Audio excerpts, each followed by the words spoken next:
भाजपा के राष्ट्रीय अध्यक्ष जेपी नड्डा के झारखंड दौरे पर सियासत शुरू हो गई है। संकल्प यात्रा के समापन में भाजपा के राष्ट्रीय अध्यक्ष जेपी नड्डा रांची आए और सभा में सरकार की जमकर आलोचना की। इस पर पलटवार करते हुए झामुमो ने भाजपा और नड्डा पर जमकर निशाना साधा। जेपी नड्डा ने अपने सभा में कहा था कि हेमंत सरकार फरेबियों की सरकार है। यह सरकार पूरी तरह से भ्रष्टाचार में डूबी हुई है। अभी चर्चा हो रही थी, बाबूलाल मरांडी जी कह रहे थे कि ये फरेबियों की सरकार है, ये ऐसी सरकार है जिसमें महिलाओं का सम्मान नहीं है, ये ऐसी सरकार है जो अखंड भ्रष्टाचार में डूबी है, ये ऐसी सरकार है जहां मुख्यमंत्री के पीछे ईडी पड़ी है और मुख्यमंत्री भागते फिर रहे हैं, ये ऐसी सरकार है जहां liquor mafia, land mafia, sand mafia, हर किस्म के माफिया दंदना रहे हैं और इसलिए ऐसी सरकार को जाना चाहिए। मित्रों, मैं एक बात आपसे कहूंगा, इस सरकार को तो हम भेज देंगे और ये सरकार आपके माध्यम से ये जाएगी। इन सभी मुद्दों को लेकर झामुमो प्रवक्ता सुप्रियो भट्टाचार्य ने भी भारतीय जनता पार्टी पर राजनीतिक कटाक्ष करते हुए कहा कि सबसे बड़ी पार्टी के प्रदेश अध्यक्ष के द्वारा चलाए गए संकल्प यात्रा के अवसर पर खाली कुर्सी इस बात को दर्शाता है कि भाजपा के पास अब जनाधार की कमी हो गई है। साथ ही उन्होंने जेपी नड्डा पर भी कटाक्ष करते हुए कहा कि अब लैंड स्कैम की बात करते आपकी सरकार ने तो पोर्ट और एयरपोर्ट जैसी सरकारी संस्थान को प्राइवेट के हाथों बेचने का काम किया है, जिसकी ईडी ने पूरी संपत्ति जब्त कर ली है। उन्हें आप उप मुख्यमंत्री बनाने का काम किया। पोर्ट जो पोर्ट ट्रस्ट ऑफ इंडिया का था उसको अदानी को दे देने का काम किया। एयरपोर्ट जो एयरपोर्ट अथॉरिटी ऑफ इंडिया का था उसको अदानी को दे देने का काम किया। लैंडस्केप की बात करते,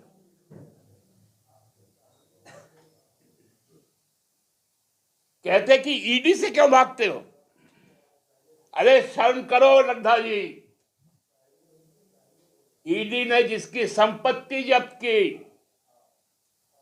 आप उसको महाराष्ट्र का उप मुख्यमंत्री बना दिए।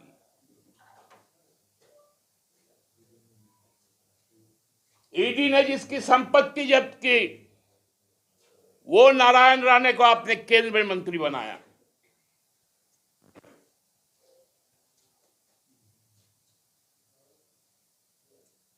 बड़का राष्ट्रीय अध्यक्ष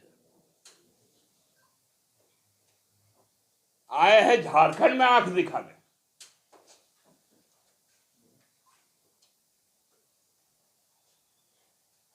कौन सा आपके पास में सबूत है?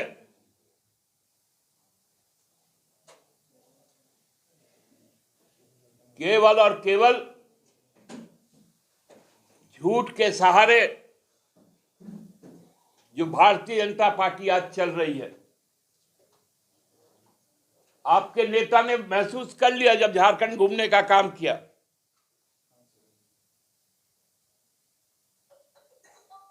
हटिया जहां सभा हुई, वहां आपके विधायक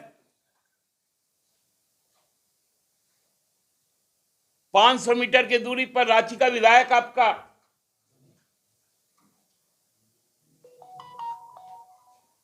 2 किलोमीटर के दूरी पर कांके का विधायक आपका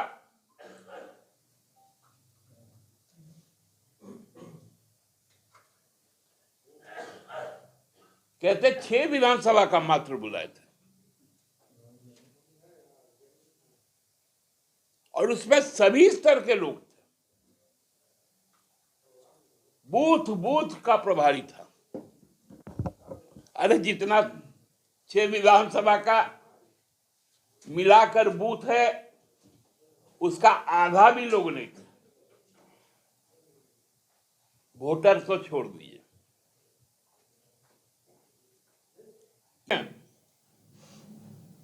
आप नॉर्थ ईस्ट विरोधी है, आप आएंगे तो मैं चुनाव हार जाऊंगा। ये हम लोगों ने नहीं कहा, एनडीए के घटक दल ने कहा।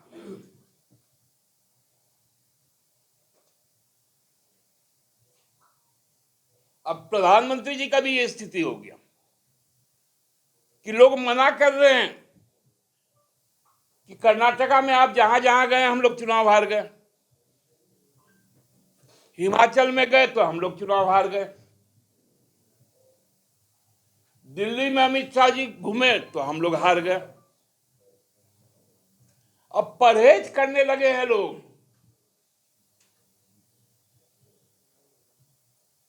कि नड्डा जी मत आइए, आइएगा तो यही स्थिति होगा, नीला कुर्सी खाली, लाल कुर्सी खाली। भैया पैसा कौड़ी यदि आपके पास ज्यादा है, ये टेंट वाला को जो पैसा देते हैं उस पैसे से कम भाजपा दफ्तर के सामने लंगर लगवाइए, और मोदी जी ने जिन लोगों का निवाला छीन लिया है, कम से कम 2 वक्त का उनको खाना तो खिला दीजिए।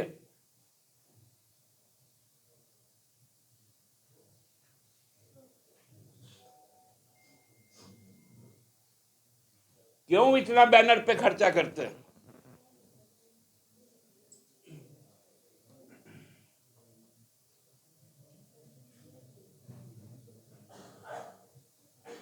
तो इसलिए जो हकीकत है उससे आपको आज हम लोगों ने अवगत करवाया,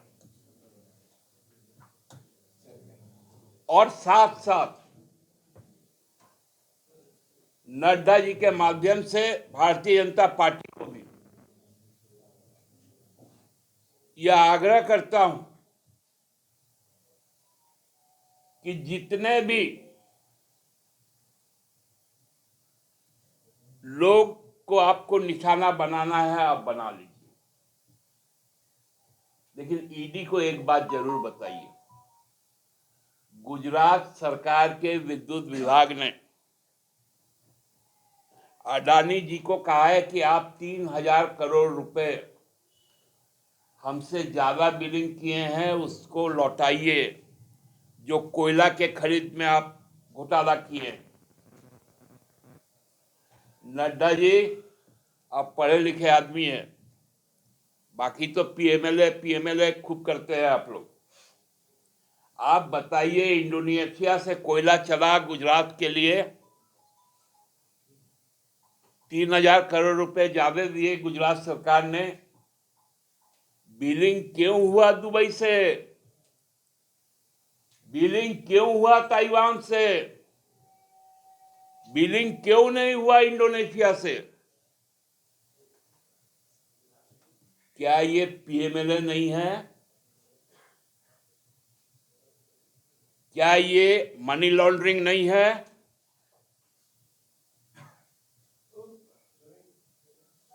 सरकारी पैसा का मनी लॉन्ड्रिंग हुआ है, और ईडी का उस पर कोई प्रश्न नहीं है।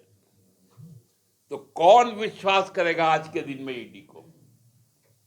आज ईडी को भी अपना औचित्य को साबित करने का चुनौती है कि भाजपा के सरकार में ईडी का भी औचित्य अब समाप्त हो चुका है। बहुत बहुत धन्यवाद आप लोग को।